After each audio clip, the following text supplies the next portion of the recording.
Of the top of my head. ഇങ്ങനെ ആരെങ്കിലും കേട്ടിട്ടുണ്ടോ? നമ്മൾ എന്തെങ്കിലും ഒരു കാര്യം അധികം ചിന്തിക്കാണ്ട് പറയുന്നതിനാണ് off the top of my head എന്ന് പറയാം.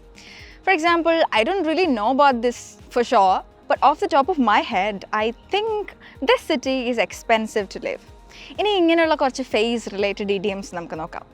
Years. I am all ears. നമ്മൾ ഫ്രണ്ട്സൊക്കെ ആയിട്ടിരിക്കുമ്പോഴത്തേക്കും ആരെങ്കിലും എന്തെങ്കിലും കാര്യമായിട്ട് പറയാം. അപ്പോൾ നമ്മൾ പറയാം, ഇപ്പോൾ അയാൾ ചോദിക്കുക, നീ ഞാൻ പറയുന്നത് കേൾക്കുന്നുണ്ടോ, ശ്രദ്ധിക്കുന്നുണ്ടോ എന്ന് പറയുമ്പോൾ U can say, don't worry, I am all years. ഞാൻ ഇൻറ്റൻറ്റ്ലി കീനായിട്ട് നീ പറയുന്നത് എന്താണെന്ന് വെച്ചാൽ ഞാൻ കേൾക്കുന്നുണ്ട്, ധൈര്യമായിട്ട് പറഞ്ഞു, ഐ എം ഓൾ ഇയേഴ്സ്. ഇനി lips. My lips are sealed. ഞാനൊന്നും പറയുന്നില്ല. ഇപ്പോൾ ആരെങ്കിലും നമ്മളോടൊരു സീക്രട്ടാണ്, ആരോടും പറയരുതെന്ന് പറയുകയാണെങ്കിൽ you can say, don't worry, you can trust me, my lips are sealed, I won't say this to anyone. അങ്ങനെ പറയാം. ഓക്കെ. ഇനി ടങ്. എന്തെങ്കിലും ഒരു സംഭവം എൻ്റെ നാക്കിൻ്റെ തുമ്പത്തുണ്ട് എന്ന് നമ്മളെങ്ങനെയാണ് പറയാം? It's on the tip of my tongue. It's on the tip of my tongue. I can't remember the name of the movie I watched yesterday. It's on the tip of my tongue. എനിക്ക് നാക്കിൻ്റെ തുമ്പത്തുണ്ട്, പക്ഷേ എനിക്ക് watch ചെയ്ത മൂവിയുടെ പേര് കിട്ടുന്നില്ല. Okay. ഇനി eyes. Don't roll your eyes at me. നമ്മൾ ടീനേജേഴ്സൊക്കെ ആയിരിക്കുന്ന സമയത്ത് പേരൻസ് പറയും, നീ കണ്ണുരുട്ടിയൊന്നും പേടിപ്പിക്കണം. ഞാൻ പേടിക്കില്ല. Don't roll your eyes at me.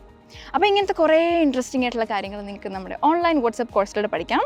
English ഹൗസിനെ കുറിച്ച് കൂടുതൽ അറിയാനും ഇംഗ്ലീഷ് ഹൗസിൽ ജോയിൻ ചെയ്യാനും click the link below. English House. English at your fingertips.